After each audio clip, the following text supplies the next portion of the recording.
दुनिया के सीने पर भारत का सुपर पावर ठप्पा, फिनलैंड के राष्ट्रपति ने लगाई मुहर।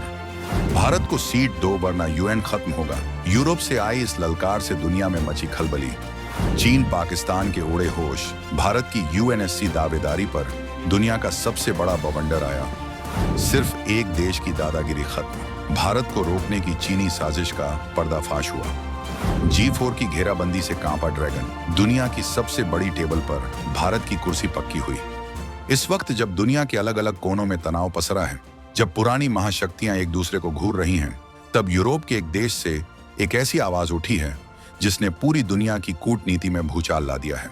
ये आवाज किसी ऐरे गैरे की नहीं, बल्कि फिनलैंड के राष्ट्रपति अलेक्जेंडर स्टब की है।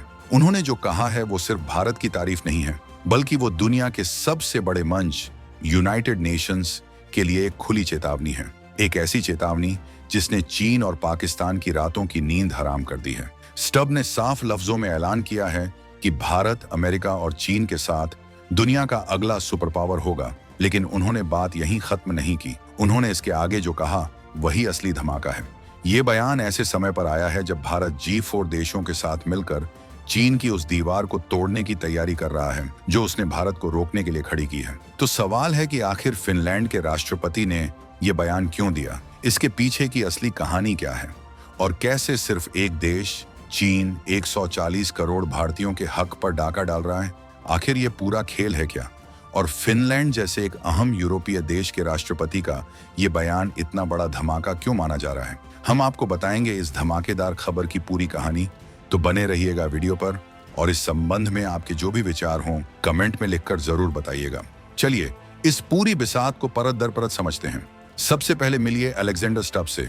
ये फिनलैंड के राष्ट्रपति हैं, एक ऐसा देश जो हाल ही में नेटो का सदस्य बना है और जो रूस के साथ एक लंबी सीमा साझा करता है। यानी ये वो नेता हैं जो जियोपॉलिटिक्स की हर चाल को बहुत करीब से समझते हैं। फर्स्ट पोस्ट को दिए एक इंटरव्यू में स्टब ने वो कहा जो दुनिया की कई बड़ी ताकतें कहने से कतराती हैं।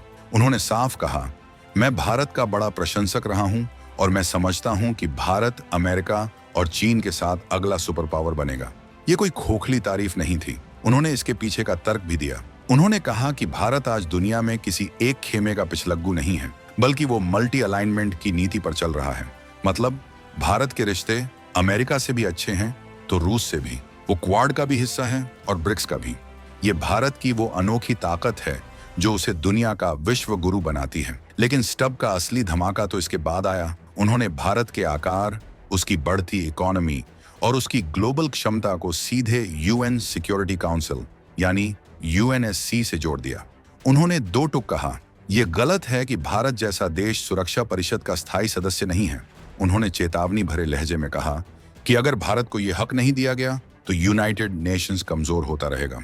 ये सिर्फ एक बयान नहीं, ये उस जंग का ऐलान है जो भारत पिछले कई दशकों से लड़ रहा है। अब समझिए कि ये यूएनएससी की परमानेंट सीट आखिर भला क्या है। आसान भाषा में ये दुनिया का सबसे ताकतवर क्लब है। इसमें सिर्फ 5 देश परमानेंट मेंबर हैं, अमेरिका, रूस, चीन, ब्रिटेन और फ्रांस। इन्हें P5 कहा जाता है। ये वो देश हैं जो दूसरे विश्व के बाद विजेता बने थे। इनके पास एक ऐसी जादुई ताकत है जिसे वीटो पावर कहते हैं। मतलब अगर दुनिया के बाकी 190 देश किसी बात पर राजी हों, लेकिन इन 5 में से कोई एक भी देश ना कह दे, तो वो कानून या प्रस्ताव वहीं का वहीं रद्दी की टोकरी में चला जाता है। आज 2025 की दुनिया 1945 से पूरी तरह बदल चुकी है। ब्रिटेन और फ्रांस अब वो पुरानी महाशक्तियां नहीं रहे। दुनिया की सबसे बड़ी आबादी वाला देश, तीसरी सबसे बड़ी इकोनॉमी, चौथी सबसे ताकतवर सेना रखने वाला भारत इस क्लब से बाहर है। ये कैसा मजाक है? भारत अकेला नहीं है जो इस नाइंसाफी के खिलाफ आवाज उठा रहा है। भारत ने G4 नाम का एक महागठबंधन बनाया है। इसमें भारत के साथ जर्मनी, जापान और ब्राजील शामिल हैं। ये चारों देश आज की दुनिया के असली पावर हाउस हैं और ये चारों मिलकर यूएनएससी में परमानेंट सीट की मांग कर रहे हैं। मजे की बात यह है कि P5 में से 4 देश, अमेरिका, रूस, ब्रिटेन और फ्रांस, सब के सब खुलकर भारत की दावेदारी का समर्थन करते हैं। तो फिर पेंच कहां फंसा है? अब कहानी में एंट्री होती है असली विलन की। एक ऐसा देश जो भारत को आगे बढ़ता देख जल भुन जाता है, और उस देश का नाम है चीन। जी हां, चीन वो अकेला P5 देश है जो भारत की राह में सबसे बड़ा रोड़ा बना हुआ है। चीन को यह बात कतई हजम नहीं होती कि एशिया में उसके अलावा कोई दूसरी ताकत खड़ी हो। वो खुद को एशिया का बिग ब्रदर समझता है। अगर भारत यूएनएससी का परमानेंट मेंबर बन गया तो भारत का कद चीन के बराबर हो जाएगा। चीन की यह दादागिरी खत्म हो जाएगी। इसीलिए चीन भारत को रोकने के लिए हर हथकंडा अपनाता है। वो कभी खुलकर वीटो नहीं करता, क्योंकि तब वो दुनिया की नजरों में विलन बन जाएगा। वो प्रोसीजरल होल्ड यानी तकनीकी रोक का खेल खेलता है। वो कहता है कि इस पर और बातचीत होनी चाहिए, आम सहमति बननी चाहिए, जो असल में कभी नहीं का एक कोड वर्ड होता है। चीन ये खेल अकेला नहीं खेलता। उसने पाकिस्तान को अपना तोता बनाकर छोड़ रखा है। पाकिस्तान, जो खुद अपनी रोटियों के लिए दर दर भटक रहा है, वो चीन के इशारे पर दुनिया भर में भारत के खिलाफ लॉबिंग करता है। पाकिस्तान ने इटली के साथ मिलकर कॉफी क्लब नाम का एक ग्रुप बनाया है, जिसका एक ही काम है G4 देशों को रोकना। ये वो देश हैं जो खुद तो परमानेंट मेंबर बनने की हैसियत नहीं रखते, लेकिन अपने पड़ोसियों जैसे पाकिस्तान को भारत से, इटली को जर्मनी से, को आगे बढ़ता नहीं देख सकते। चीन इसी कॉफी क्लब के कंधे पर बंदूक रखकर चलाता है और भारत की राह रोकने की कोशिश करता है।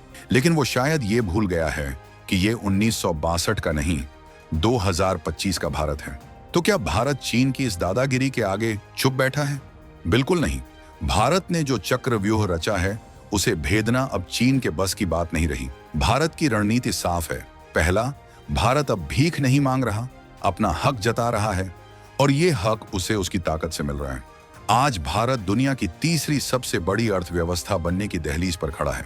$5 ट्रिलियन की इकोनॉमी को आप नजरअंदाज नहीं कर सकते। दूसरा, भारत दुनिया की सबसे बड़ी आबादी वाला देश है। आप 140 करोड़ लोगों की आवाज को कब तक अनसुना करेंगे? तीसरा, भारत की सैन्य ताकत।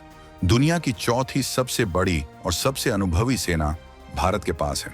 एक न्यूक्लियर पावर जिसके पास अग्नि 5 जैसी मिसाइलें हैं, जो बीजिंग तक सीधी पहुंच रखती हैं। लेकिन इन सबसे बड़ी ताकत है भारत की डिप्लोमेसी यानी कूटनीति।